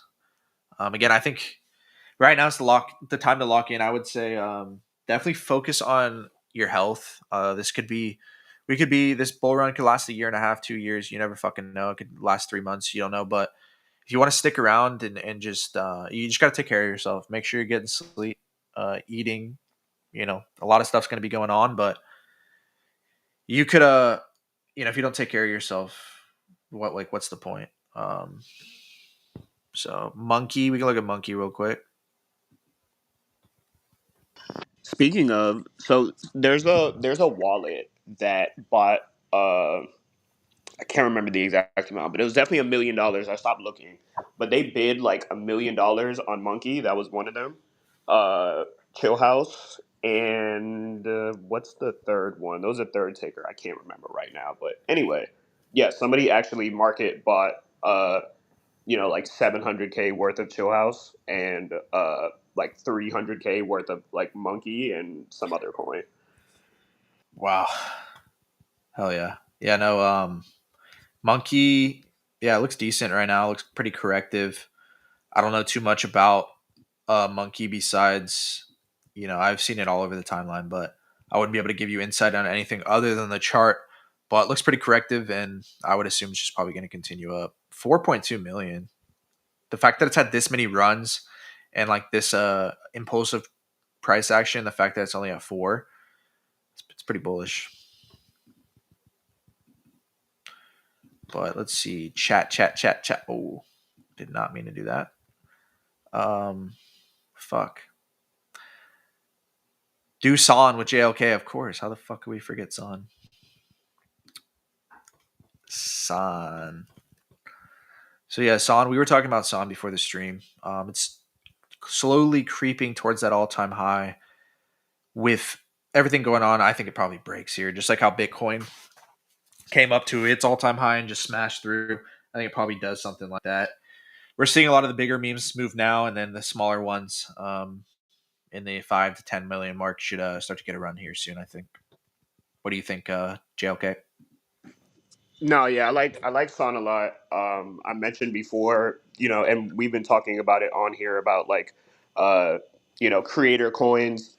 I was talking to Ansem, and he told me like he brought up a really good point about how it reminds him of a creator coin, and I didn't think of it that way because like I know that like Kentaro is like he's famous on Instagram and 2 million followers, whatever. But I was so focused on the movement as far as like donating to charity and stuff like that. I didn't really think about the fact that like technically it is a creator coin because Kentaro is a creator. He's active across all socials. He posts new content every single day. It just so happens that this creator coin actually donates to charity weekly. So I thought that was a really good point because I didn't think about it that way. But yeah, I like Son a lot. I don't look at the chart too often. Like every now and then, I'll check and see what's going on. But yeah, I genuinely believe that it's like to me the next SHIB, next Doge. Like you said earlier, I think mission statement coins will be the ones to outperform everything else because they actually have. Uh, it gives people a sense of purpose. Like people buy SPX because there's a shit ton of people that genuinely believe that it's going to flip the stock market, and then there's a shit ton of people that genuinely believe that Son will be the most socially impactful Shiba, which means flip SHIB, flip Doge. So any coin that has a mission statement, I think you guys should be buying coins like that because not all of them. Like there's culture coins like Mog that to me make sense, or there's memes that are just funny, like ticker Bitcoin, like fucking you just look at the name and it's just hilarious. So like you have to buy it. So people buy things for different reasons. But I do think like the movement coins, it's like it's like for people that hate crypto, like you kind of want to please everybody, right? So like there's a bunch of people out there that don't like crypto, but I think the reason why like Sean appeases to so many people is because it's like even if you don't like crypto, you can buy the coin simply to support charity because like you like Kentaro and what he stands for as a person. Yeah, no, for sure. It definitely is that like kind of hybrid of like a movement coin with an actual like person, like a what's it called, an operator behind it. I think we're gonna see a lot of creators either even if they don't stream, they'll just create coins in general. And either through Pump Fun or wherever. So I think the creator coin thing is definitely on the rise. So yeah, it's gonna have that both of a hybrid of both of those. So yeah, I like Son here too. Murad was right. Yeah, no, it's just another example of the crowd. Fudd's like the most like forward thinking people that kind of right near the bottom. It's just I don't know. I think a lot of it was jokes with Murad, obviously, but it's just funny. Yeah, no, he's up fucking crazy. It's because his targets are so unreasonable to most that that's what like you're it's crazy because and like we said with movement coins, like I think his unreasonable targets is why they go so high because you're attracting the moon boys. Like that's why Shib or Doge went so high because the foundation was just a bunch of believers. Now, if you have a bunch of you know, it's like how people have like leaders of different coins. Like I don't want to name any by specific, so I'm trying to be careful with my words. But like if you see a coin and the first person that comes to your mind is like a KOL, for example, right? It's like, okay, does this KOL shill 1,000 tickers a day? Because if they do, then that's kind of the holder base that they're going to have. So you're going to have a lot, like, even if the coin runs up, they're not going to hold. Like, a lot of these guys, these Yeah, fake players have a hold time of like fucking 5-10 minutes. So, it's hard for those type of coins to run. But like guys like Murad or like Bonkai, Anthem, like, these guys are buying coins and constantly bull posting them. And that's why their bags work because their holder base that follows these guys into these plays they don't sell for pennies on the dollar. yeah, no, absolutely, no, yeah. Murad's targets are crazy, but they're really not if you think about the actual thesis. You're 100% right about that. I think a lot of people could agree that those coins are great, but they just throw the baby out with the bathwater. Like they just throw everything out because of his targets, and they're just like, oh, so focused on that like mid curving. Oh, it's no, he says 100 billion. He must just be an imbecile. Like, like I think you gotta you think about it though, like really his thesis is that multiple coins are going to flip Doge. And I think that's going to happen too. I wholeheartedly agree because Doge isn't even associated with a meme anymore. It's associated with fucking government cuts and shit. So it's like, you Yeah, know, it's and then Chip kind of derailed itself. Like I know that they were working on like an L2 or something like that, and I just feel like the top memes from around that time are just it's I don't even want to use the word dated, but they just left their core mission. You know what I mean? Like what your core really wanted from you, you guys yeah, derailed that and moved somewhere else. So yeah, I do think those get flipped for sure. yeah. And of course they're far away now, but I think there's a certain set of coins, maybe 4 or 5 coins that have a shot at flipping Doge. Obviously, if Elon just goes full on 2021 mode again, that might make it a little bit harder. It might prolong the process. But I think there's a few coins, SPX, probably like Mog, maybe Giga, Pepe, obviously, Trump coin, that have a shot at getting up there and flipping definitely the shibs and even the doges of the world, because Doge is a circular or a singular picture. Obviously, it turned into a bigger movement because of Elon and everything around it. I think these SPX gigas, Mogs, all that have a higher ceiling because of the movement and the mimetic ceiling, like Murad likes to call it, versus just a singular picture of Doge. So, yeah, I don't think his targets, while they're far off right now, if you just really like conceptualize the thesis, all it really comes down to is he think multiple coins are going to become so influential that they flip Doge, which I think is going to happen too. or has a good shot at happening. Yeah, normies are going to come in and they're not like as they should be, but they're not buying Bitcoin. The first thing that they're doing is looking to get rich. So obviously XRP, and coins and coin stuff like that. They're going to be going over there also. But I think the first place that they go to, well, the second place that they go to after like the XRPs and stuff is our memes. And sometimes I like to look into like the brain of the regular person. I think I told you guys before, I'm very like 1 foot in, 1 foot out. So like I'm not necessarily stuck in the fucking crypto Twitter bubble that like, most people are, like the echo chamber. But I like to like it's like when you the people with 1 foot in, 1 foot out know that resale is coming far before they come, because these are the people that's asking you like, hey, what should I buy? You're the first family member that people go to. You talked about it a little bit earlier. You're the first family member that people go to like, get advice and buy something.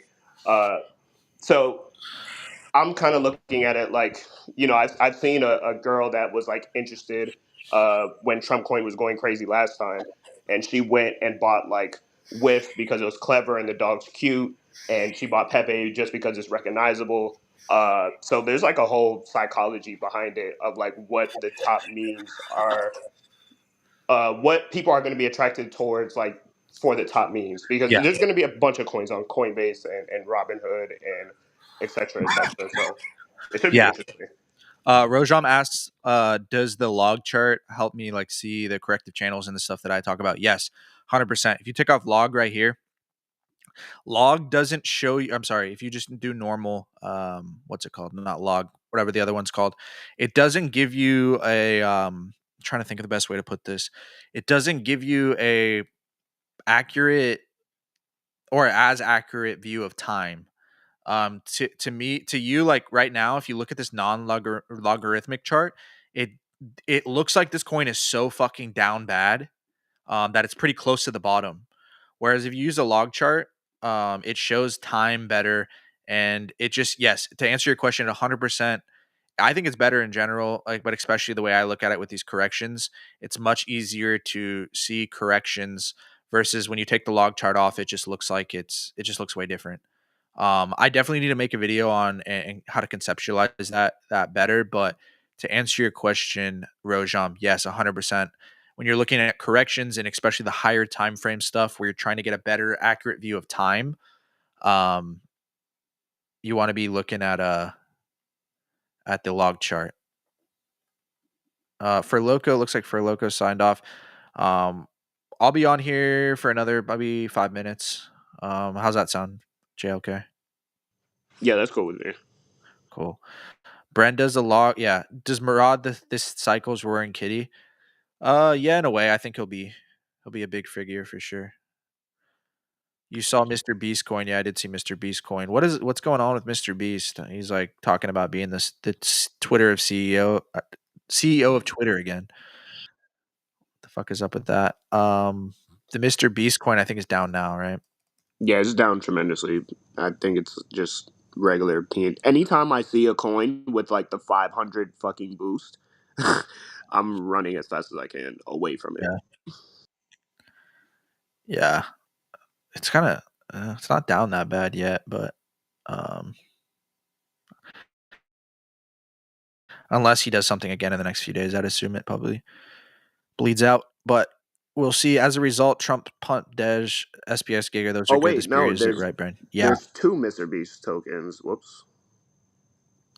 Okay. There's another one that's down worse. Yeah, Right. that's the one I was Yeah. looking at. But yeah. Yeah. Do you think bots are manipulating markets more than usual lately? I don't know what you mean by bots. Like bundling and shit, like in the actual launches. I think Uh, he's referring to maybe like I don't know if you've ever like in essentially every single pump fund coin there's like these bots that like just buy and sell, buy and sell, buy and sell. It's kind of uh, annoying because they like fuck charts pretty. yeah, MEV bots. Yeah, I think with more volume, Joda, usually there's more MEV going on. So just use MEV block if you can on the certain wallet you're using, and yeah, It's not necessarily Mev. I think he might be referring.